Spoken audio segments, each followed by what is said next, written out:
जोड़ो यात्रा के बाद राहुल का एक और मास्टर स्ट्रोक। अब भारत न्याय यात्रा के जरिए लोगों तक पहुंचेंगे राहुल। मणिपुर से भारत न्याय यात्रा की होगी शुरुआत। मोदी की नींद खोलने के लिए राहुल गांधी की सबसे बड़ी चाल।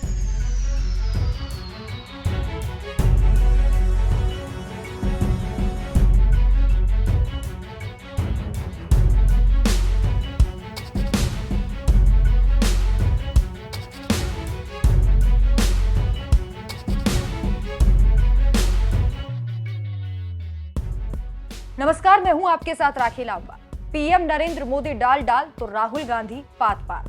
भले ही पीएम नरेंद्र मोदी ने 5 विधानसभा राज्यों के चुनाव में 3 राज्यों में जीत हासिल की हो, भले ही जीत में बीजेपी आज अहंकार से भर गई हो, लेकिन कांग्रेस नेता राहुल गांधी ने अभी हार नहीं मानी है। पहली भारत जोड़ो यात्रा की सफलता आपने देखी और शायद इसी यात्रा के चलते कर्नाटक में कांग्रेस की जीत हुई और अब बीजेपी का पैकअप शुरू होने वाला है, क्योंकि तेलंगाना जहां से भारत जोड़ो यात्रा गुजरी थी वहां पर भी कांग्रेस की जीत हुई। अब इसी यात्रा के बाद राहुल गांधी एक और यात्रा करने वाले हैं। राहुल गांधी अब 14 जनवरी से मणिपुर से मुंबई तक यात्रा निकालेंगे।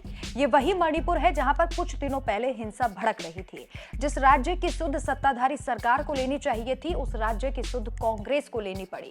राहुल गांधी की यात्रा मणिपुर से शुरू होगी और मुंबई में समाप्त होगी। सबसे पहले आपको राहुल गांधी की इस यात्रा के बारे में बताते हैं और फिर आपको बताएंगे कि आखिर कैसे ये यात्रा बीजेपी के लिए गले की फांस बन सकती है। इस मेगा यात्रा में बस का इस्तेमाल किया जाएगा, जिनके जरिए 14 राज्यों के 85 जिलों को कवर किया जाएगा। 6200 किलोमीटर की इस यात्रा में कांग्रेस जिन राज्यों को कवर करेगी उनमें मणिपुर, नागालैंड, असम, मेघालय, पश्चिम बंगाल, बिहार, झारखंड, ओडिशा, उत्तर प्रदेश, छत्तीसगढ़, राजस्थान, गुजरात और महाराष्ट्र शामिल हैं।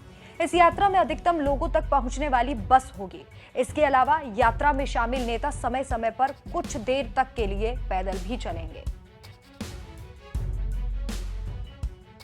कांग्रेस की इस यात्रा का लक्ष्य अधिक से अधिक लोगों तक पहुंचना है, इसलिए पार्टी ने इतनी लंबी यात्रा का रूट तैयार किया है। पार्टी ने इसकी शुरुआत मणिपुर से की है, क्योंकि वहां बीते साल मई महीने में लगातार हिंसा हुई थी और आज भी जारी है। हालांकि सरकार इस बात को झुठला देती है। केंद्र और राज्य सरकार मिलकर अभी तक मणिपुर में शांति स्थापित नहीं कर पाए हैं।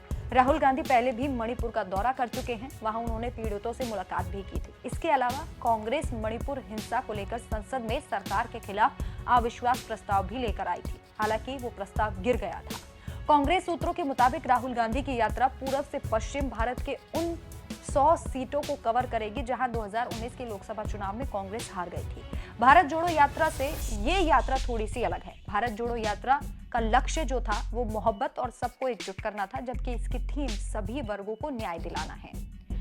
कांग्रेस न्याय यात्रा के जरिए पूर्वोत्तर के 4 राज्यों पर मुख्य रूप से फोकस करना चाहती है। इन राज्यों में लोकसभा की कुल 19 सीटें हैं। 2019 में कांग्रेस को 19 में से 4 सीटों पर जीत मिली थी, जबकि 11 सीटों पर पार्टी दूसरे नंबर पर रही थी।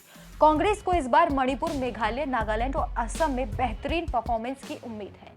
असम की 9 सीटों पर कांग्रेस पिछली बार दूसरे नंबर पर थी। इनमें से 3 सीटों पर पार्टी के उम्मीदवार 1 लाख से भी कम वोटों से चुनाव हारे थे। जिन राज्यों से भारत न्याय यात्रा गुजरेगी वहां से लोकसभा की लगभग 355 सीटें आती हैं। लोकसभा चुनाव से पहले इस यात्रा का कांग्रेस के नजरिए से काफी महत्व होगा। हालांकि इस यात्रा पर इंडिया गठबंधन के साथियों की भी नजर रहेगी। विपक्षी दलों के गठबंधन डॉट वाले इंडिया में सीटों का बंटवारा भी नहीं हुआ है और उम्मीद की जा रही है कि जल्द हो जाएगा। राहुल गांधी इस बार जिन राज्यों से होकर गुजरेंगे उनमें अधिकांश राज्य ऐसे हैं जहां इंडिया गठबंधन के भीतर सीटों के तालमेल को लेकर सवाल है। इनमें बंगाल, बिहार, महाराष्ट्र प्रमुख रूप से शामिल हैं। यात्रा के पहले या बीच में इंडिया गठबंधन में सीटों की बात तय होती है या फिर नहीं। दोनों ही सूरत में ये देखने वाली बात होगी कि विपक्ष के दूसरे साथी इस यात्रा को कैसे देखते हैं। लेकिन ये यात्रा बीजेपी की टेंशन को बढ़ा सकती है, क्योंकि जो बदलाव हुआ है हमने कांग्रेस के लिए और राहुल गांधी के प्रति लोगों के बदलाव को देखा है। राहुल गांधी को अब लोग और भी ज्यादा पसंद करने लगे हैं। उनका व्यक्तित्व और भी ज्यादा उभर कर सामने आया है, जो कि बीजेपी को नहीं भाता और यही कारण है कि राहुल गांधी को समय समय पर बीजेपी के द्वारा, उनकी आईटी सेल के द्वारा ट्रोल भी किया जाता है। लेकिन इसके बावजूद भी राहुल डटकर खड़े हैं। आपकी इस खबर पर क्या राय है, हमें कमेंट करके जरूर बताएं। नमस्कार।